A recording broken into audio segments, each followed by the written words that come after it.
بسم الله الرحمن الرحيم نحمده ونصلي ونسلم على رسوله الكريم أما بعد رب اشرح لي صدري ويسر لي أمري واحلل عقدة من لساني يفقهوا قولي. آج کا ہمارا مسئلہ گروی پر مکان لینے دینے کا مسئلہ ہے، جس کی پریکٹس بہت عام ہے، جس کی صورت یہ ہوتی ہے کہ لوگ یکمشت رقم مالک مکان کو دے دیتے ہیں کہ یہ پیسے تم استعمال کرو، مکان ہم استعمال کرتے ہیں. کوئی مخصوص مدت ہو یا جب ہم چاہیں ہم تمہارا مکان واپس کر دیں گے، تم ہمارا پیسے واپس کر دیں گے. تو یہ ایک معاملہ چل رہا ہے ہمارے یہاں.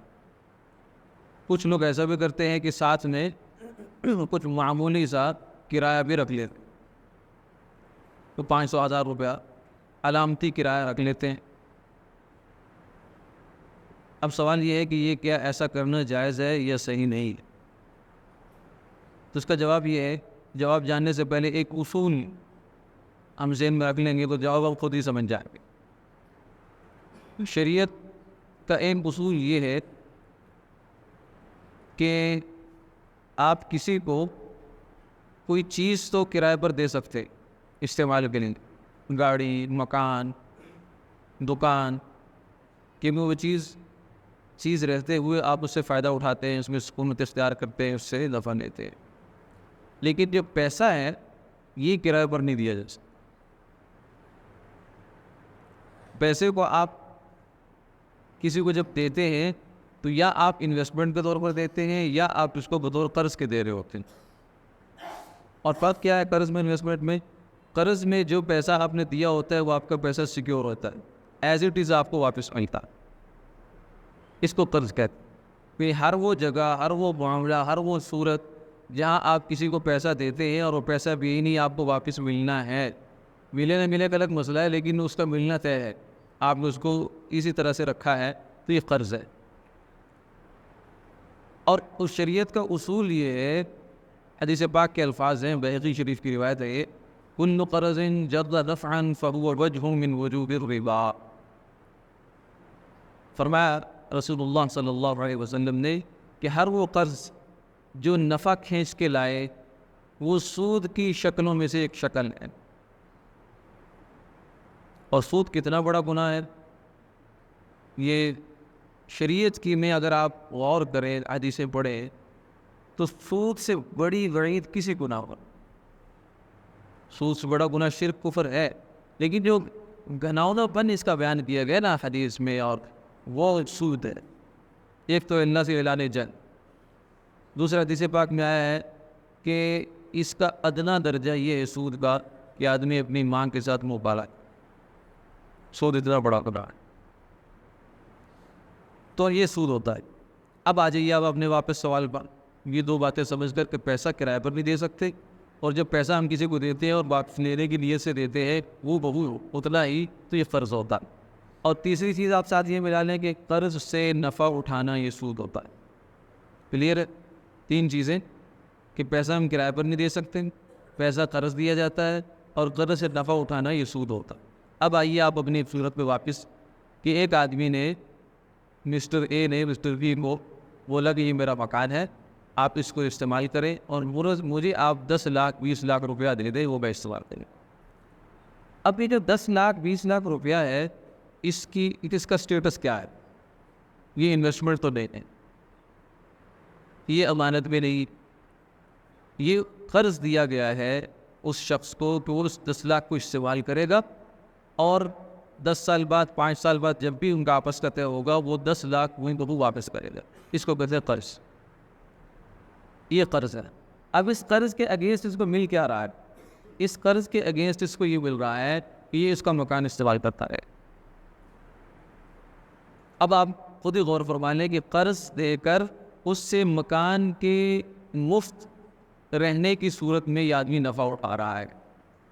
قرض دینے والا اس مکان میں مفت رہ رہا ہے، تو یہ اس نے اپنے قرض سے نفع اٹھایا. اور جس قرض سے بھی نفع اٹھایا جائے وہ سود ہوتا ہے. تو اس لیے گروی مکان دینے کی جو صورت ہے یہ سود کی صورت بنتی ہے. اب چاہے نفع پورا اٹھائے، مثلا مکان کا کرایہ 50,000 اور 50 لاکھ ایڈوانس دے دیا اس کو، مجھے دے دیا گروی، اور بالکل بھی کرایہ نہیں دیا، پھر بھی 50,000 کا نفع اٹھایا ہر مہینے.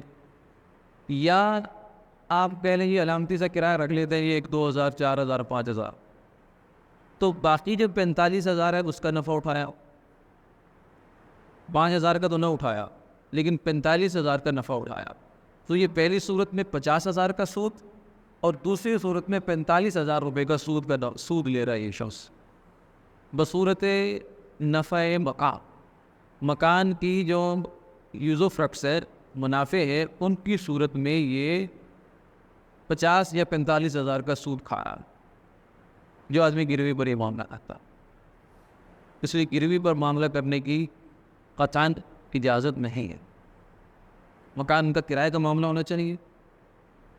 اور البتہ ایک اور جو معاملہ ہوتا ہے ہمارے یہاں آج کل چل رہا ہے، اس کو سیکیورٹی کہتے ہیں. چھوٹی ہلکی سی رقم ہوتی ہے، کوئی 1 یا 2 کرائے کے برابر، جو مالک مکان روک لیتا ہے یا رکھتا ہے اپنے پاس، پہلے سے لے کر رکھ لیتا ہے تاکہ کرایہ دار کل کو مکان کو کوئی نقصان پہنچا جائے، کوئی بجلی کا مسئلہ، کوئی اور چیزوں کا مسئلہ، تو میں اس پیسوں میں سے پورا کر لوں. بطور تحفظ کے رکھا جاتا، سیکیورٹی ہوتی ہوئی. تو اصلاً تو اس کا بھی تک نہیں بنتا پر، لیکن چونکہ حالات آج کل ایسے ہیں اور لوگ تنگ بھی کرتے ہیں، غلط فائدہ بھی اٹھاتے ہیں ایسی چیزوں کا، تو اس لیے یہ سیکیورٹی لینے کی تو اجازت ہے.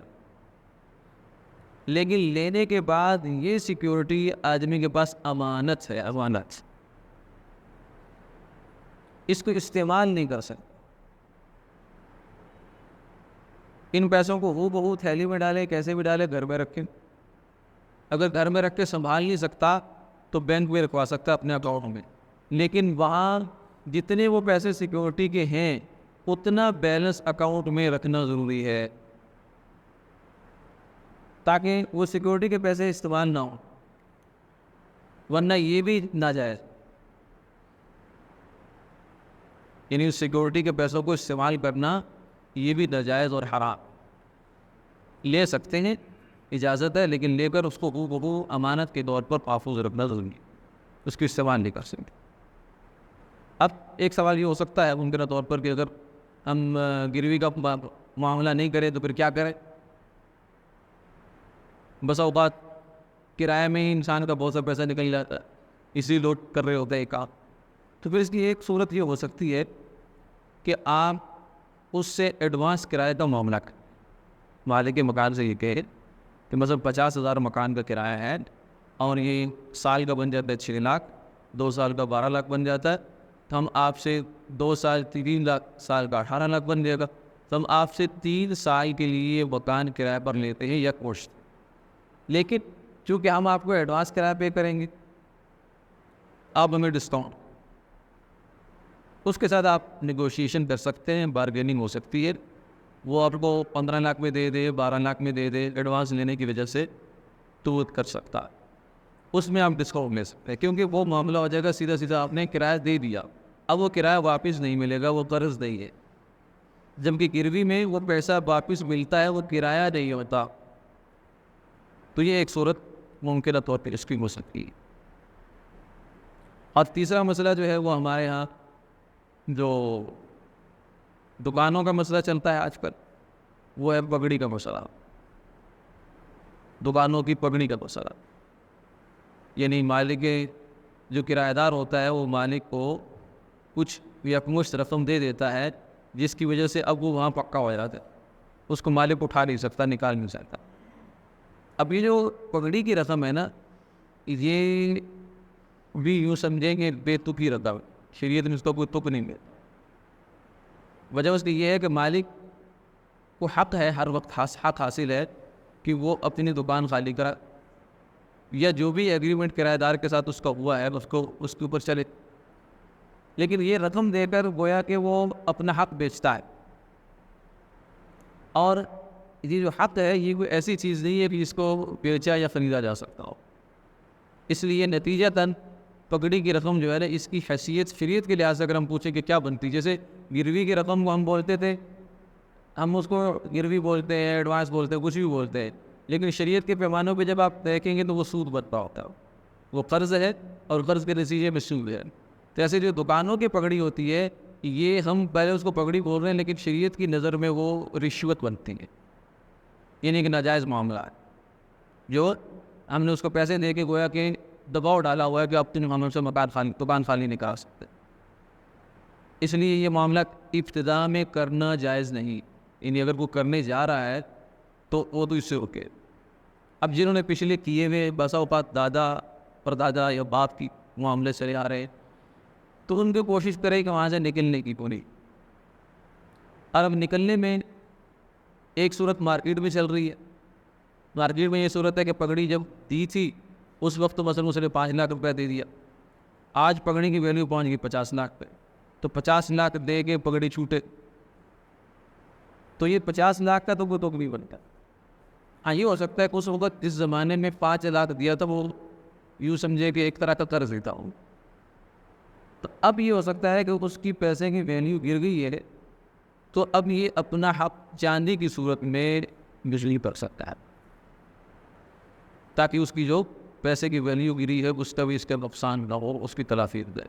اگر کوئی چاہیں کہ ہم پگڑی کا معاملہ ختم کرنا چاہتے ہیں، صاف کرنا چاہتے ہیں، تو اس کا ایک راستہ یہ موجود ہے۔ اللهم صل على سيدنا محمد وعلى آله وصحبه وسلم عليه. اللهم إنا نسألك العفو والعافية والمعافاة الدائمة في الدين والدنيا والآخرة. لا إله إلا الله يا أرحم الراحمين. لا إله إلا الله يا أرحم الراحمين. يا حي يا قيوم برحمتك نستغيث. أصلح لنا شأننا في الأمور كلها وأجرنا من خزي الدنيا وعذاب الآخرة. یا اللہ ہمارے یہاں آنا بھائیوں کا تشریف لانا یا اللہ اس کو اپنی بارگاہ میں قبول فرما۔ یا اللہ دین کے علم حاصل کرنے کے جو فضائل ہیں وہ ہمیں بھی نصیب فرما۔ یا اللہ ہمارے گھروں میں برکتیں عطا فرما، مال کی، جان کی، عزت آبرو کی سلامتی عطا فرما۔ یا اللہ ہمارے کاروبار میں بھی برکت عطا فرما، رزق حلال وافر نصیب فرما۔ یا اللہ حرام کی جتنی بھی صورتیں ہیں، جتنے بھی یا اللہ جتنے بھی راستے ہیں وہ ہمارے اوپر بند فرما دے، رزق حلال کے راستے کھول دے، کشادہ فرما دے۔